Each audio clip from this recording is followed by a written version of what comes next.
Hello বন্ধুরা, চলে এসেছি নতুন একটি ভিডিও নিয়ে। আজকে আমরা চলে এসেছি WBPRB বোর্ডের অফিসিয়াল ওয়েবসাইটে। তো আজকে আমরা কথা বলতে চাই WBP কনস্টেবলের 2024-এর নিয়োগ নিয়ে। তো আমরা সকলেই জানি 2024-এর মার্চ এপ্রিল নাগাদ এর নিয়োগটি ফর্ম ফিল আপ শুরু হয়েছিল। ফর্ম ফিল আপ করার পর প্রায় 2 বছর ক্যান্ডিডেটরা অপেক্ষা করার পরে 2025-এর শেষের দিকে অর্থাৎ নভেম্বরের 10 তারিখে এর এক্সামটা হয়েছিল। তারপরে আমরা জানি তারপরে প্রসেসটা একটু ফাস্ট হয়ে গেছে। আমাদের মনে হচ্ছিল রিক্রুটমেন্ট খুব ফাস্ট হবে। যাই হোক, ইন্টারভিউ মোটামুটি ফেব্রুয়ারি 15 তারিখের মধ্যে শেষ হওয়ার পর আমরা ভেবেছিলাম 20 তারিখে কিন্তু তোমাদের জয়েনিংটা হতে চলছে। কিন্তু জয়েনিংটা নানা মানুষ নানা রকমভাবে গুজবে কান দিয়ে উস্কানিতে পড়ে কেস করে দিয়েছে। যাই হোক, এই কেসগুলোর দরুন কিন্তু এখন WBPর যে রিক্রুটমেন্ট সেটা কিন্তু ঝুলে আছে। তো তোমাদেরকে একটা বিষয় আমি বলে দিই, আগামী 17 তারিখ কিন্তু একটা আন্দোলন হচ্ছে। আন্দোলনটা কেন হচ্ছে সেটা বলি। WBPর যে এই যে প্রায় 2 বছর যারা ফ্রেশ ক্যান্ডিডেট তাদের 2 বছর, যারা 2020 রিক্রুটমেন্টে ফেল হয়েছিল তাদের জন্য 6টা বছর পরে তারা এই সুযোগটা পেয়েছে। এতগুলো বছর একবার তো ফর্ম আসতেই তাদের লেগে গেছে 4 বছর। যাই হোক, তারপরে যখন ফর্ম ফিল আপ করার পর পরীক্ষা হলো, তারপর যাই হোক 2 বছর 6 বছর সেই গেল। এখন তো রিক্রুটমেন্টটা দরকার। বেকারত্বের জ্বালা পশ্চিমবঙ্গের স্টুডেন্টরা কিন্তু আর নিতে পারছেন না। ঠিক আছে, কনস্টেবলের অনেকে শুধু এই কনস্টেবলের জন্যই পড়ে থাকে, এই কনস্টেবলের জন্যই বসে থাকে, আর নতুন রিক্রুটমেন্ট দিচ্ছে না।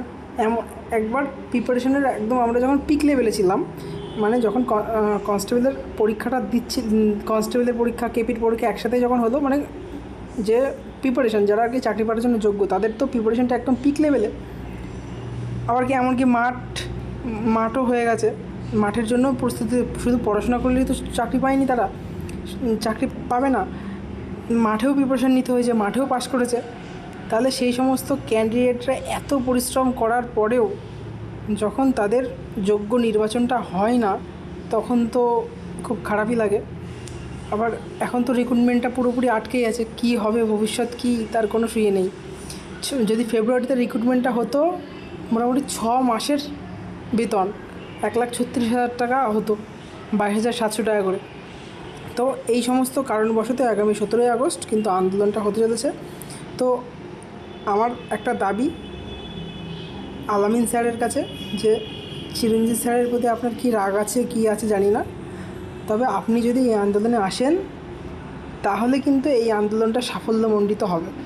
ঠিক আছে, আপনি যদি একবার একটা ছোট পোস্টও করেন তাহলে কিন্তু প্রচুর ক্যান্ডিডেট, প্রচুর স্টুডেন্ট, WBPতে প্রায় 21,000 ছেলেমেয়ে আছে, এছাড়া নতুন ক্যান্ডিডেট তো আছেই। তারাও যদি যায়, মোটামুটি আপনার ডাকে মিনিমাম 10,000 ছেলে যাবে। কিন্তু পুরো আন্দোলনে যদি অন্যান্য স্যার ডাকে 10,000 ছেলে কিন্তু হয় না। 10,000 যদি হয় তাহলে তো আন্দোলন এমনিতেই সাফল্যমণ্ডিত হয়ে যাবে। অতজন যায় না, 1000 জন পূজাতে গেলেও কিন্তু এটা হিমশিম হয়ে যায়। তো আমার একটা দাবি যে আপনি আপনাদের মধ্যেকার যা দ্বন্দ্ব চিরঞ্জিত স্যারের সাথে, সেই দ্বন্দ্বগুলো ভুলে আপনি যদি এই আন্দোলনে অংশগ্রহণ করেন 17ই আগস্ট, তাহলে কিন্তু আন্দোলনটা সফলভাবে বা সার্থক হবে। শুধুমাত্র রেজাল্টের পর আপনি একটা জামা বা ক্যান্ডিডেটদেরকে দিয়ে বললেন আমার এতগুলো আমাদের হয়েছে, আমাদের এখান থেকে এতগুলো রিক্রুটমেন্ট হয়েছে, সেটা করলেই তো হয় না। আন্দোলনে আপনি কখনোই অংশগ্রহণ করেননি, এটা কিন্তু বাস্তব রিয়েলিটি। ঠিক আছে, তো আপনার কাছে একটাই দাবি যে আপনি যদি এই আন্দোলনে অংশগ্রহণ করেন তাহলে কিন্তু এই আন্দোলনটা একেবারে সফল বা সাফল্যমণ্ডিত হবে। ঠিক আছে, তো এই আমাদের দাবি। তো ভিডিওটি যদি ভালো লেগে থাকে তাহলে ভিডিওটি শেয়ার করো, আলামিন স্যারের কাছে পৌঁছে দেওয়ার ব্যবস্থা করো। তো ভিডিওটি দেখার জন্য অসংখ্য ধন্যবাদ। লাইক কমেন্ট শেয়ার করতে ভুলবে না।